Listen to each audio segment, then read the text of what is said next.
Ball Talk Deep. You already know where we talk deep about ball. You got your favorite host, Erwin and Andrade. What's up? What's up? We got a couple topics lined up for you guys. Like always, we know you guys are gonna love it. So starting off, recently on Twitter, we found out that Stephen A. Smith, Yes, sir. he was talking about, The thing is, the Miami Heat is the second ranked three-point shooting team in the NBA. They got a bunch of trees waiting for you in Milwaukee. How do you offset that? By having bigger dudes who can shoot perimeter shots.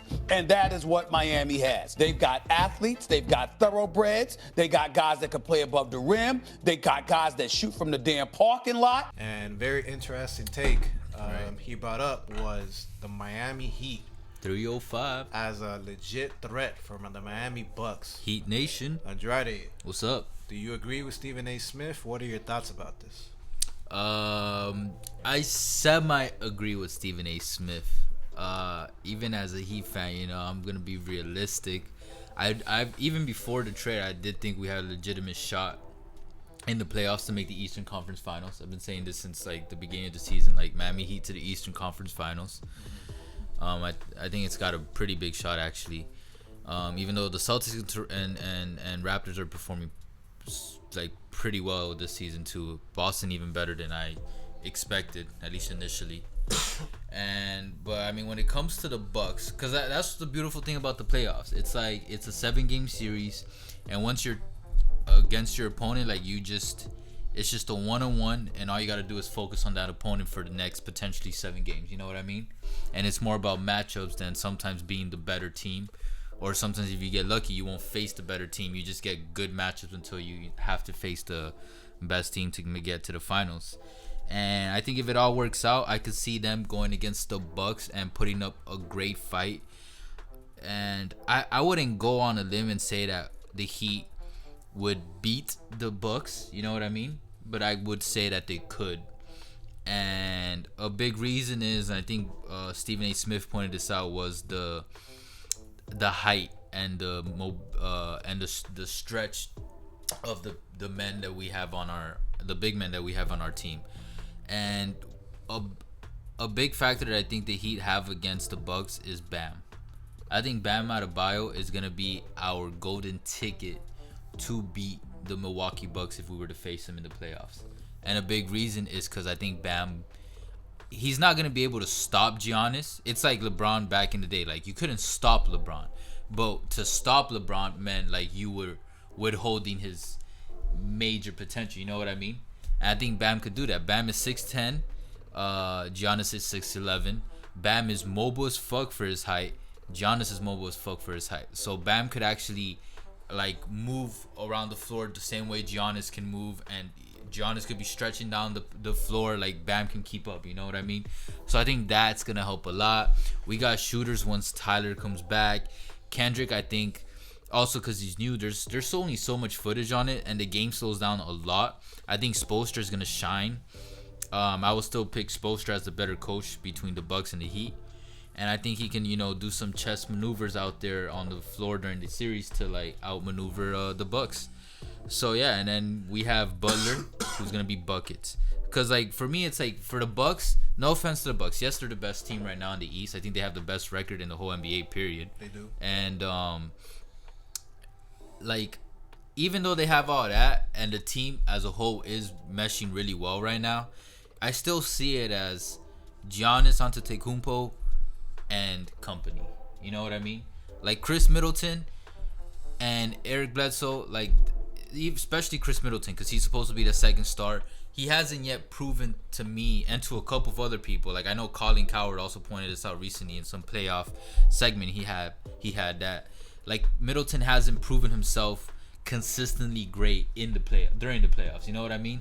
So like for me, it's just more focused on like, all right, look, if we can cover Giannis, we're good. And not just the Heat, any team. You know what I mean? And for me, it's like, okay, look, Bam, I wouldn't even focus Bam too much on offense so he conserves his energy. Just focus on his defense during that series, and boom, you got Jimmy doing his thing and being Jimmy buckets, and he's gonna turn it on for the playoffs. Like I don't think anyone really doubts it. He's proven it too many times now. I think by then Jay Crowder is gonna be more consistent offensively. Tyler's gonna be hit or miss because it's his first playoffs. You know what I mean? But I trust in Tyler. Like, he's proven himself a couple times, and we also got a couple other bigs that I trust. Like Myers Leonard, I think he's gonna show up for the playoffs. Like, he's gonna do his thing for rebounding and defense. But I would trust him to put up a few points, like 5 to 15, maybe even 20 on a really good night. Kelly Olynyk's gonna sink some threes, and he's a good height. So like we have, and then Duncan Robinson, he's already proven himself to be a good perimeter shooter, especially just off the ball, catch and shoot. And he's 6. What is he? There you go.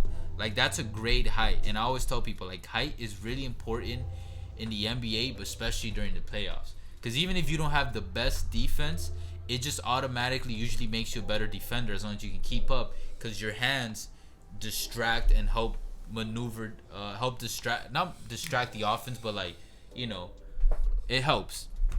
So yeah, that's my take on it. And then Iggy, like, I can't forget, we got Iggy for a reason.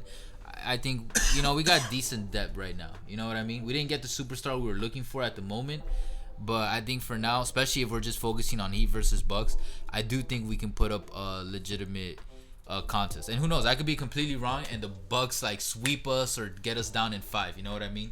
But because of like considering the factors of the players, who the players are, and the players' physical capabilities and talent capabilities and skill assets, like, yeah, I don't know. I don't think it's too far-fetched to say that the Heat have a good chance of beating the Bucks in the playoff. I'd say like 40-60, 60% Bucks, 40% Heat. What's your take? You think Stephen A. Smith was a little wild with his take for that? I think Stephen A. Smith really wants to come in Miami, right? No, not that. I think he really wants a finals that includes one of the LA teams and Miami Beach, because that's what I'm saying, to come to Miami. You know why? Because, you know, he said it even earlier in December. One way or the other, he's gonna be in the beach. Yeah. You know, for the finals. He said that when he said Clippers versus Miami, he's like, I want both finals to be in those locations. And look, don't get me wrong. Like Andrade was pointing out, and something I do want to bring up, if you haven't already known, we're from Miami, from the 305. And stay tuned, guys. We're gonna have a giveaway related to that. That's right, 305 subscriber giveaway. But that'll be something for a little bit later on. Stephen A. Smith really wants that to happen, but let's go back to being realistic. What Stephen A. Smith did bring up is the Miami Heat. To that time that he brought that up, they were the number 2 team in the Eastern. I mean, not the Eastern, in the NBA. Oh, for 3 points. When it comes to 3 points, so. And one of the weaknesses when it comes to the Bucks is they have size. The Bucks. Yeah. And you're not, if you're gonna go inside, you know, on the Bucks, on the teeth on their defense, good luck. You're not gonna survive there for that long. Mm-hmm. So you're gonna need a team that has, you know, relatively height when it comes to their shooters. He don't have that much height in general, but like when it comes to their shooters, they're pretty tall. Yeah. You brought up Duncan Robinson. He's pretty tall for a shooter. And Tyler too. Tyler's a good 6'5". Tyler's for 6'5", shooting guard. 6'6". That's pretty good. Myers Leonard, when it becomes healthy, he's a 7-footer that can shoot it. Exactly. Kyle. The only short one is Kendrick Nunn, which Steven even brought up. Yeah. He's got dog in him. He's got fight. My concern with the Miami Heat is that right now they're in a current downtrend. They're not playing so well For right real, now. as of this recording. And my concern is that playoffs is all about matchups for the most part. If the Miami Heat get a bad matchup in the first round or get in the second round, it's over. They're not even gonna meet the Bucks. Like you could put that on paper. However, you know, let's assume, you know, the Heat gave a favorable matchup. Like, you know, for example, let's say they see the 76ers and they don't have Embiid.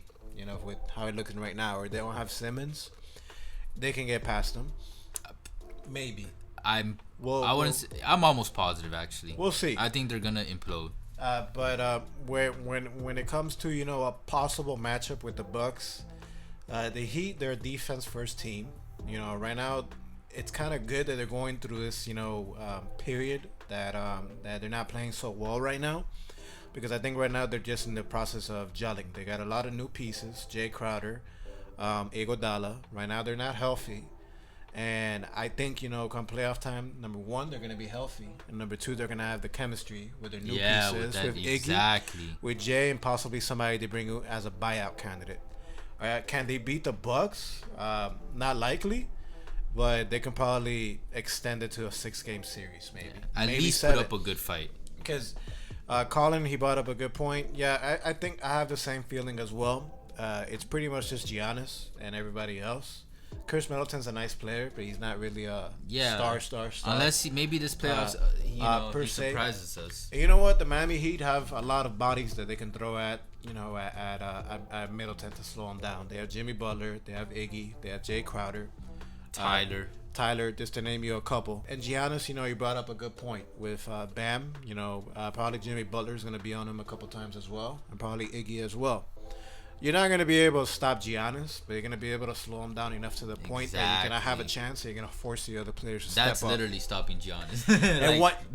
and one thing, in terms of standard. One thing I do expect is, come playoff time is when it comes to the home court, the home games, rookies tend to play better in the home games compared to the road games. Yeah. So those young fellas show up for the Heat. The Bucks are gonna be in for a fight. I say if they meet. That's true. I say if the Heat are healthy, both teams are healthy. I say it'll be Bucks in 6 games. It's Eric Bledsoe versus Kendrick Nunn basically, and I would actually still put my money on Kendrick Nunn. They're like the same height too. It's a push.